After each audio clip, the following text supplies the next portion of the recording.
আলাইকুম everyone, welcome back to sort by Saiba. তো সেদিন বাংলাদেশের খেলা আর আমার এই কাজিনটার প্রি বার্থডে আমরা সবকিছু একসাথে সেলিব্রেট করি। মূলত আমার আপ্পি মানে যে কাজিনটা ঢাকা থেকে এসেছে ও ৫ তারিখ চলে যাওয়ার কথা, সো দ্যাটস ওয়াই আমরা সুপার বার্থডে ৫ তারিখ সেলিব্রেট না করে ইভেনচুয়ালি ৪ তারিখ মানে ৩ তারিখ রাতের ১২টা বাজে সেলিব্রেট করি। মূলত ও জানে নাদিয়া আপ্পি যেহেতু চলে যাবে সে কারণে আন্টি মানে ওর আম্মু খানার আয়োজন করেছে, একটা দাওয়াতে অ্যারেঞ্জ করেছে, সো আমরা দ্যাটস ওয়াই সবাই যাচ্ছি। আমার ফুপি এত আয়োজন করেছে, ওর এরকম প্রি বার্থডে সেলিব্রেট করা হবে ও এটা এক্সপেক্ট করে। আমার ফুপির বিরিয়ানি হচ্ছে আমাদের পুরো গোষ্ঠীতে একদম রেকর্ড করা, অনেক মজা হয়। আমরা প্রত্যেক বছর ঈদে ম্যান্ডেটরিলি ঈদ ডিনার ফুপির বাসায় ফুপির বিরিয়ানি দিয়ে করে থাকি, বাট এইবার ফুপির যে স্প্রেডটা ছিল ওটা আরো বেশি ইয়াম ছিল। ইলিশ মাছ, গরুর মাংস, চিংড়ি, ভেজিটেবল, সালাদ, পোলাও সবকিছু ছিল। সবাই এখানে এনজয় করছিল ফুড।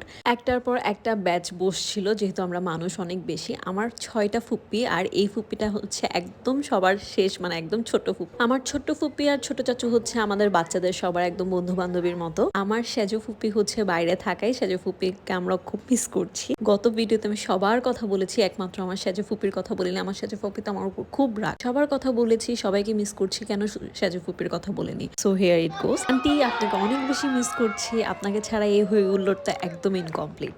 লাস্টে 12টা বাজার ঠিক আগ মুহূর্তে 6 বলে 2 রান দরকার বাংলাদেশে, আর বাংলাদেশ জিতে যায়। তখন আমরা এরকম কেক কাটিং সেরেমনি করি, আর এভাবে হই হুল্লোড় আড্ডায় মজায় কেটে যায় সেদিনের রাতটা। প্লিজ সে মাশাল্লাহ। আশা করি আজকে ভিডিও ভালো লাগবে, দোয়ায় শামিল করবেন। Thank you for watching.